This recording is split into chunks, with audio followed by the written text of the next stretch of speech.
ഈ അമേരിക്കയുടെ പവറും അമേരിക്കയുടെ ടാരിഫും അമേരിക്കയുടെ ഗെയിം പ്ലാനെ പറ്റി തനിക്ക് അറിയത്തില്ല, തൻ്റെ എഡിറ്റോറിയൽ ടീമിനും അറിയത്തില്ല ഈ സംഭവം എന്തുവാന്ന്. അതാണ് മലയാളം മീഡിയയുടെ ഏറ്റവും വലിയ പ്രശ്നം. അപ്പം എൻ്റെ ഡെപ്ത് നോക്കുന്നില്ല, എവിടെയാണ് ഇത് പോയി നിൽക്കുന്നത്. ചൈനതാ വരുന്നു, ഒരു ഊള യൂട്യൂബ് ചാനൽ പഞ്ചരിക്കുകയാണ് മലയാളത്തിൽ, ഞാനത് കണ്ടു. അതായത് ഇന്ത്യയിൽ നിന്ന് പോകുക, അമേരിക്ക വേണ്ട എന്ന് വെച്ച സാധനങ്ങളെല്ലാം ചൈന മേടിക്കും.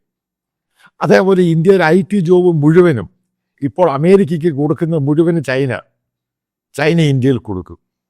അത്രമാത്രം ബിഡ്ഡികളാണ്. ഒന്നിനെപ്പറ്റിയും ഫോക്കസ്ഡ് അല്ല, കാര്യങ്ങൾ അറിയത്തില്ല, വെറുതെ വായി തോന്നി വിളിച്ചു പറയുക. ഞാൻ ആദ്യമേ പറയുന്നൊരു പോയിന്റ് ഉണ്ട്, അമേരിക്കയോട് കളിക്കരുത്. നിങ്ങൾ ഉദ്ദേശിക്കുന്ന ഗെയിം അല്ല അവൻ്റെ കയ്യിൽ. അവൻ നമ്മളെ നശിപ്പിച്ച് കളയും. ടാരിഫുമായിട്ട് ബന്ധപ്പെട്ട് ഈ പറയുന്ന 50% ടാരിഫുമായി ബന്ധപ്പെട്ടുള്ള കാര്യം 2-3 മാസം കഴിയുമ്പം ശരിക്കുള്ള പിക്ചറൊക്കെ വരും. പിന്നെന്തുകൊണ്ടാണ് ഞാൻ വെയിറ്റ് ചെയ്തത്?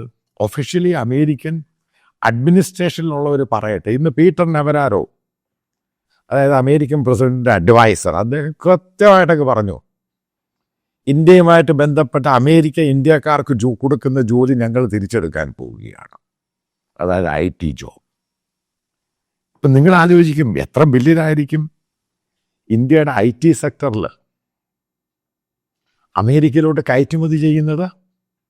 ഒന്നുമില്ല, 204 ബില്യനേ ഉള്ളൂ.